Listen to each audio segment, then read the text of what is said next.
students, in our previous lecture we discussed three important questions of this lesson, the last lesson. Today we will discuss more questions, important questions about these lessons. First, what changes did the order from Berlin cause in the school that day? उस दिन German से जो आदेश आया था उससे school में क्या परिवर्तन आया? ये जो लेसन है ये फ्रैंको पर्शियन वार की पृष्ठभूमि में सेट हुआ है।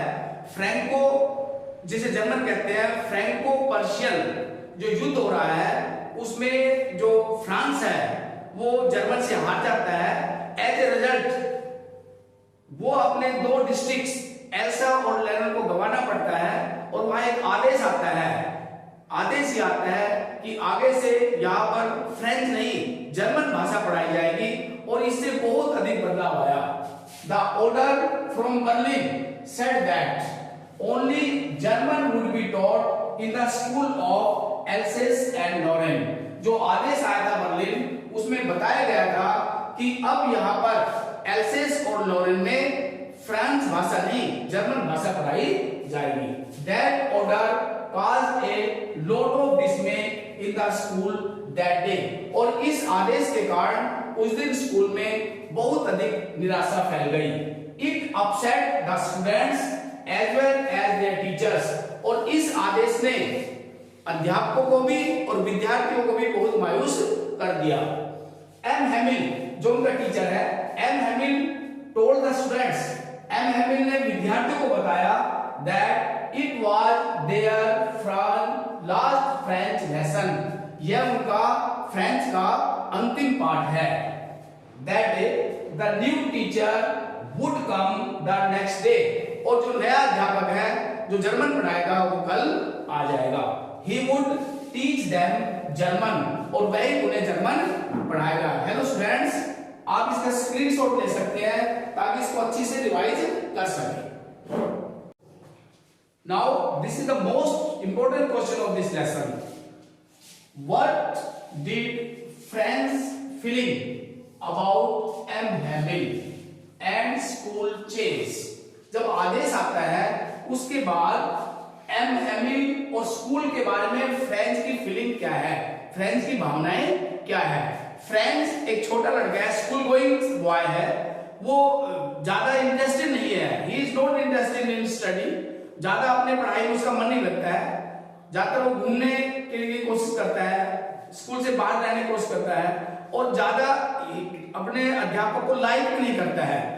अब जब भी जैसे आदेश आता है बर्लिन से कि अब दोनों ही एल्सेस और लॉरेन डिस्ट्रिक्ट है उनमें फ्रेंच भाषा नहीं पढ़ाई जाएगी, जर्मन भाषा नहीं पढ़ाई जाएगी।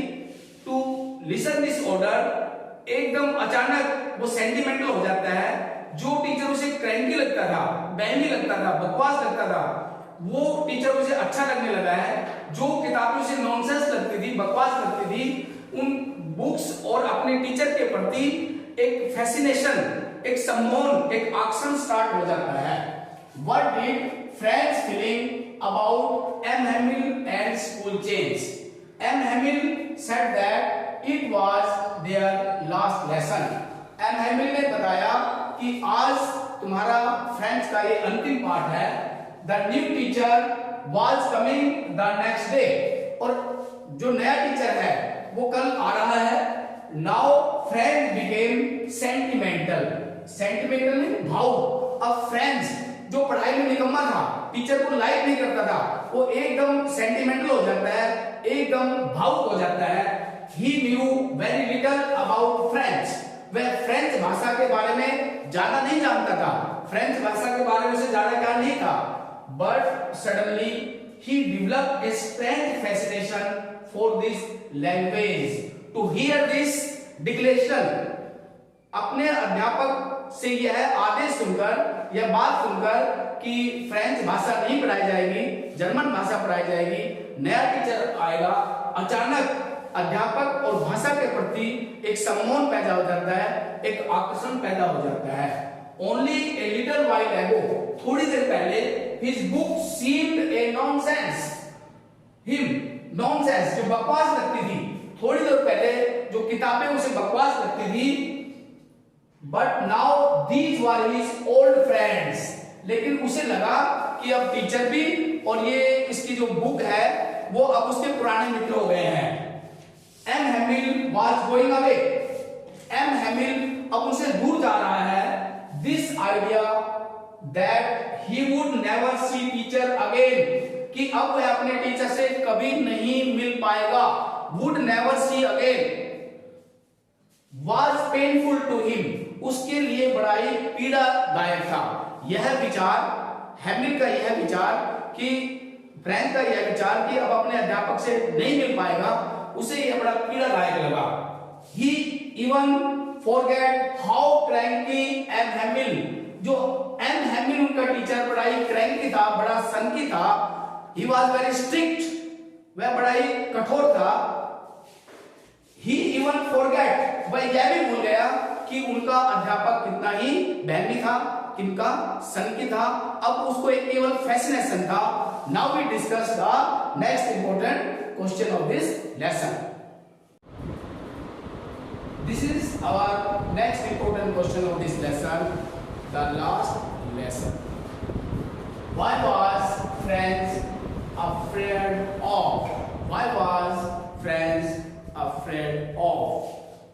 जब फ्रेंच स्कूल जा रहा था तो उसे किस चीज का डर लग रहा था, वो भयभीत क्यों था? French was very late for school. French school देर से जा रहा था। ही फियर्ड, उसे डर था that he would be rebuked for coming late. He feared he would be rebuked for coming late. उसे डर था कि लेट आने पर, देर आने पर उसे डांटा जाएगा अध्यापक के द्वारा। But his real dread was his failure to learn the participle.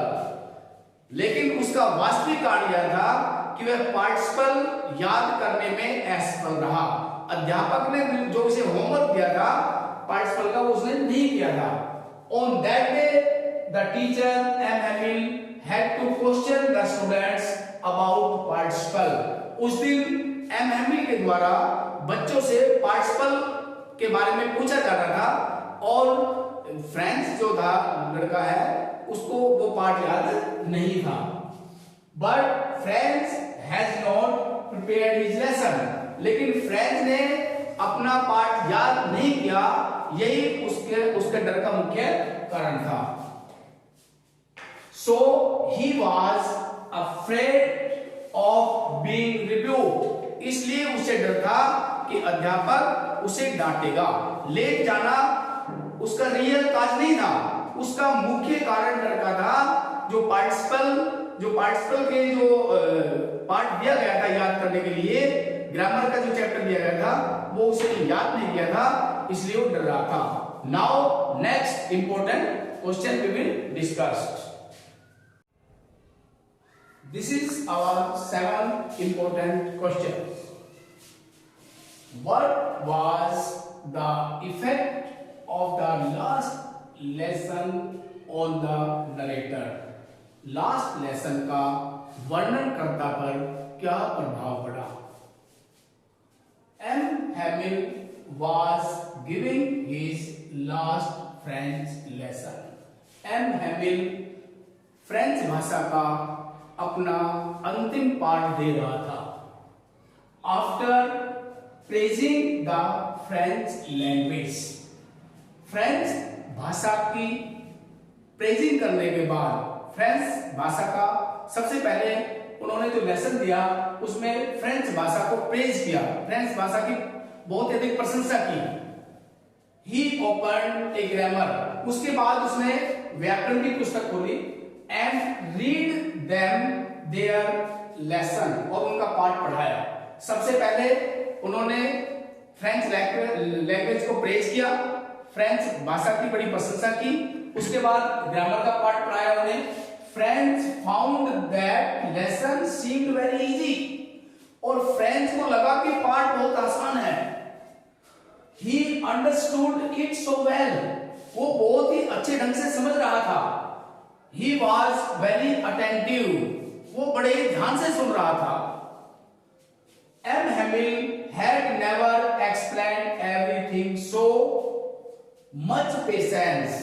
और M. Hamill ने भी आज से पहले कभी इतने पेशेंस से, कभी इतने धैर्य से बच्चों को पाठ नहीं पढ़ाया था.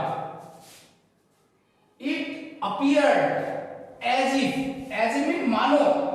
It appeared as if, ऐसा लग रहा था मानो the teacher wanted to give his student all he knew before going away. As if the teacher wanted to give his student all he knew before going away. मानो M. Hamill जाने से पहले अपने विद्यार्थियों को सारा ज्ञान दे देना चाहता था.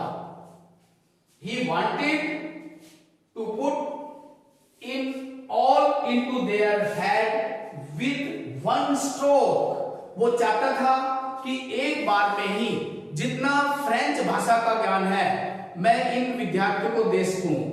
यहां पर एक मैसेज भी है कि बच्चे अगर अटेंटिव है और टीचर पेशेंस से पढ़ा रहा है, देन कोऑर्डिनेशन होगा, समन्वय होगा और हमारा जो टीचिंग प्रोसेस है वो बहुत ही अच्छे ढंग से होगा. तो इसमें एक मैसेज भी है कि बच्चे अटेंटिव रहे और टीचर पेशेंस से पढ़ाए तो बहुत ही इफेक्टिव टीचिंग होती है. हेलो स्टूडेंट्स, हमने लेक्चर 1 और लेक्चर 2 में मिलाकर 7 क्वेश्चन डिस्कस किए हैं. बहुत ही इंपॉर्टेंट क्वेश्चन है और लगभग पूरा ही चैप्टर इसमें कवर हो जाता है. 7 क्वेश्चन है, पूरे चैप्टर कवर हो जाते हैं और उम्मीद है कि आप इनको अच्छी तरह करेंगे और इनको लिख के देखेंगे, याद करेंगे. घर पर रहे, सुरक्षित रहे. थैंक्स.